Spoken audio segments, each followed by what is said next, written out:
Hello,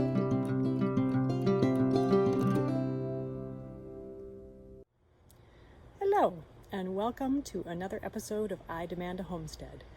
Here we are in mid-November, and we're cleaning up the garden today, starting to kind of pull out the roots and everything. So I'm just going to kind of show you what our garden looks like now and what we're up to. So this is our garden right now.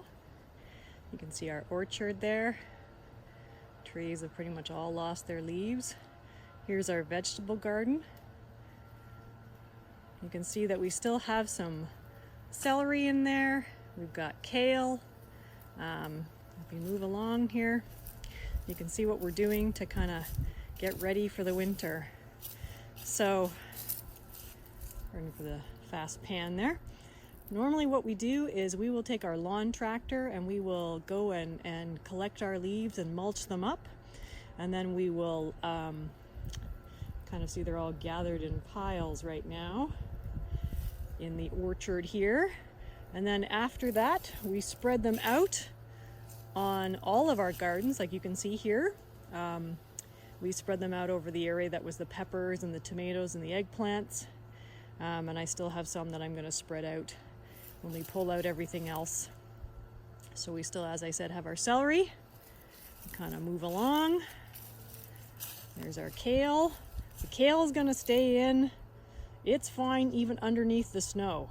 So I'll go out there even when the ground is basically frozen, knock off the snow and pull out some kale, and then we either saute it with garlic and olive oil, or we do a fresh kale salad where I kind of massage the kale. My son is a real big fan of the kale Caesar. If you have kind of picky kids that don't like kale, try a kale Caesar with massage kale. That's like the best. And then moving along, we have our roots. And that's kind of what I'm going to pull out today. Here, let me come a little closer so you can see. Again, it's pretty messy, but here's our parsnips. And then over there is our carrots. I've already pulled out our turnips, and the hoop house that had the cabbages are pulled out.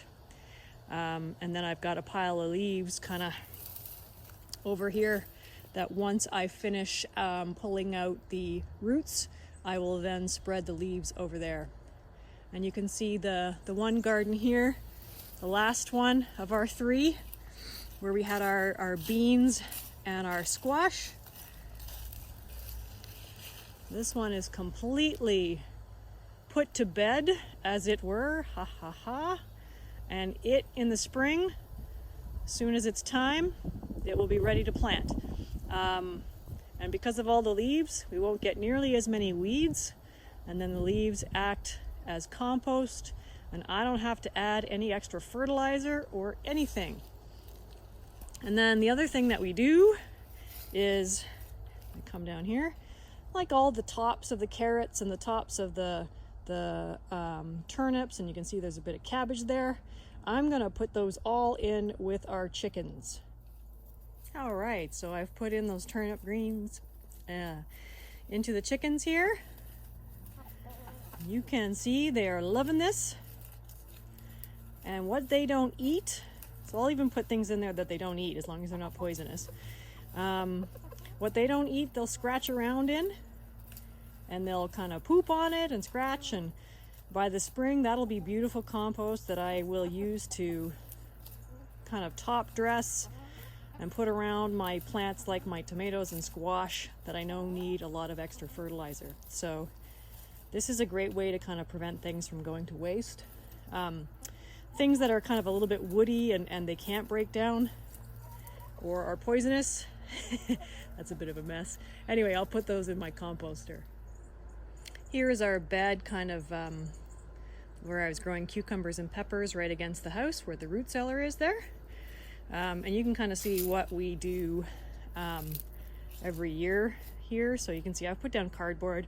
You don't have to do that, but I was getting a few too many weeds, so I just wanted to put some cardboard down. And I've got a pile of leaves on top of that I'm going to spread over top. And then over here are our Jerusalem artichokes that got absolutely huge. I've been starting to pull some of them out to eat. They've been really good actually, and we really like them. So we're gonna expand how much space we're growing them in. And then you can kind of see over here what we have done on the other side of the fence is we've kind of added an extra bed right up against these cedars. I'll cut back the cedars to give them some more space. Hard for you to tell, but there is a layer of cardboard under there. And we had some extra topsoil, so we just kind of spread that on top of it. And I'll probably maybe put some leaves on top of that too, just for some weed suppression. Over here you can kind of see this is where we had some wild ginger, and all of that has finished for the year, and that's all covered in mulch and leaves as well. And last but not least, our grape vineyard, our tiny grape vineyard has all been put to bed as well, and again mulched with leaves. So there's no need for you to throw out all those leaves you rake up.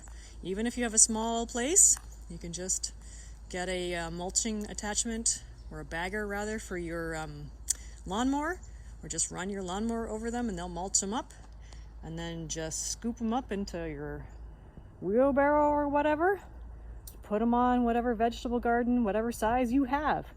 And that is a natural way of suppressing leaves, conserving moisture, and creating nutrients for your soil. And it's so much easier than bringing in mulch. So try it out. Try it out. And again, I want to say hello from I Demand a Homestead. And thank you for joining us. Have a great day, guys. Take care.